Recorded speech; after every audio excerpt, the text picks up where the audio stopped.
মা তোর কি হইছে? আব্বা আমার কেমন জানি লাগতেছে, হাঁসের ডিম আর মাশরুম খায়া মাথা ঘুরতেছে। কে দিছিলি এই হাঁসের ডিম আর মাশরুম? আমার মাইয়ার এই অবস্থা যে করছে তারে আমি মাটির তলে পুইতা ফেলমু। বাবা গো, জঙ্গল থেকে এক মাশরুম বুড়া আইসা দিয়া গেছিল। কোন দিকে গেছে?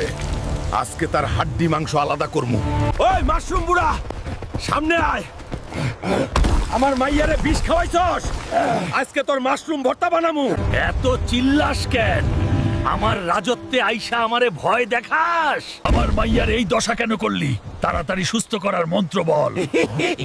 আমার মাশরুম খাইলে সবাই হাঁসের মতো খুব সুন্দর হয়। সুন্দর?